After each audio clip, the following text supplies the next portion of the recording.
All right, for today's project on the XR, we have got a set of Galfer front brake lines we're going to put on.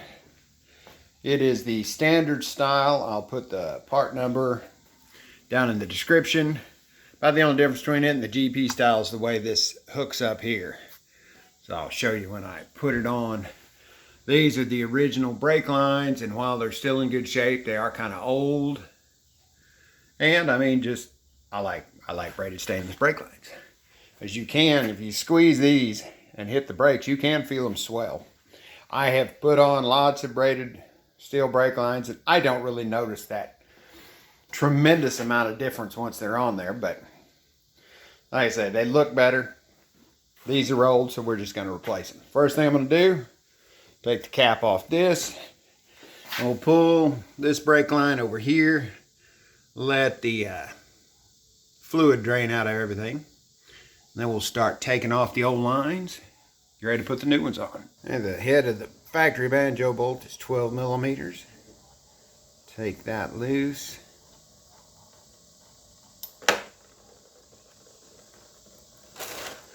Let that drain down.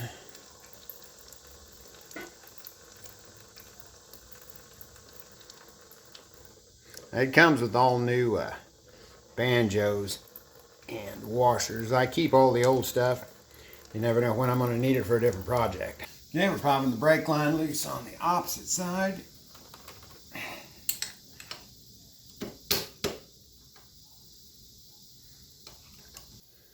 Okay, to finish taking the lines out, we have a small bolt here that holds this clamp.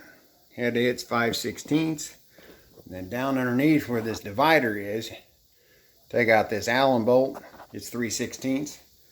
Then take it loose from the master cylinder, and the whole line assembly should come out of the bike. Okay, last bit, the hose on the master cylinder. It is a 14 millimeter headed bolt. And I got smart this time, put a rag underneath it. Alright, there's the factory one. Sections of rubber hose with sections of metal line in between. Alright, here's the new equipment. Looks like a nice setup. They have everything labeled. And you've got your master cylinder, your left and right caliper lines. You have new banjo bolts, new hold down stickers in case you want to up your horsepower. And then this replaces that section under the steering head. And you'll have on this one side, you'll have two lines. You'll have your right caliper and your master cylinder line go stacked on this side. Then your left over here, so it feeds in and then goes through this block to each side. That's a nice looking piece, so should be good. Let's start with the master cylinder line, get it routed, and we'll bolt this in, then we can put the two caliper lines on. All right, pay attention here because this is different than it was stock.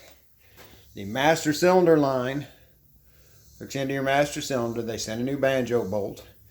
Put the angle down, and instead of just coming forward, we need to run it through this slot in the upper clamp. And see, they've got heat shrink tubing on it so it won't rub. Then it runs down behind and comes through the little clamp there. They send a new clamp. You'll want to use your old bolt. And then we have the new piece bolted on here.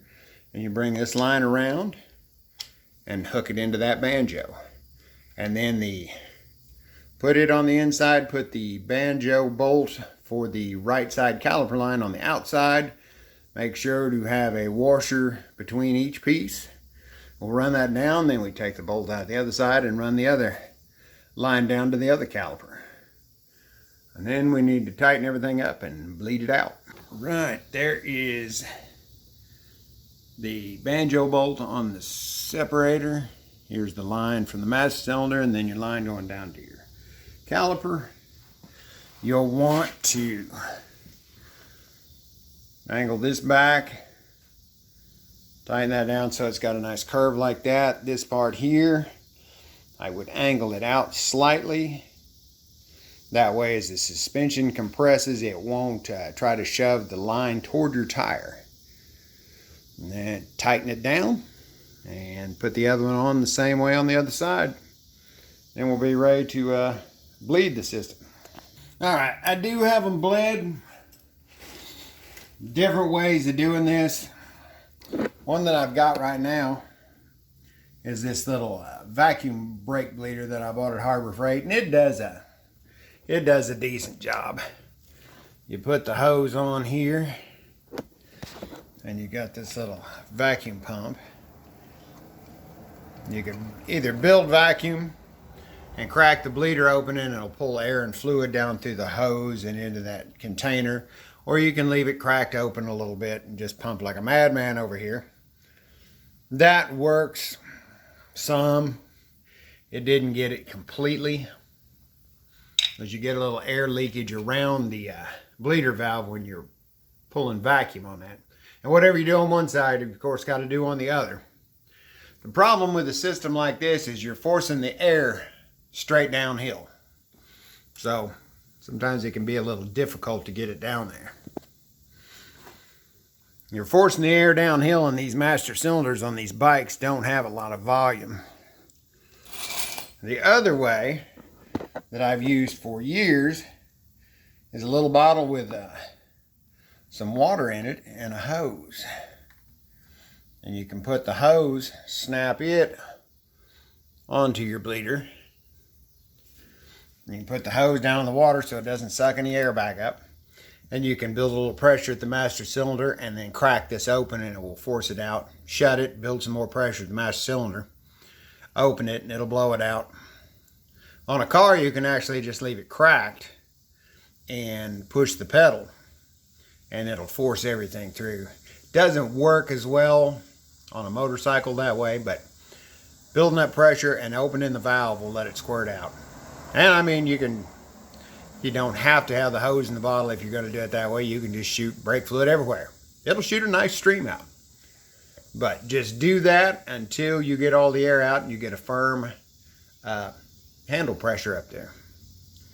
The other thing that I had to do one time before, I had one that was really stubborn on a Triumph, and I could not get the air out of that system to save my life. I actually took the calipers off, left them hooked up to the hose, to the brake hoses, took the calipers off, put a block of wood in there to simulate the rotor in between the pads so I didn't blow the pistons out, and I actually raised the pistons up higher, or raised the calipers up higher than the master cylinder. That way the air was flowing uphill, and I was able to get them bled out that way. Then just bring them back down and hook them back up. But however you want to do it, you've got to get the air out of it.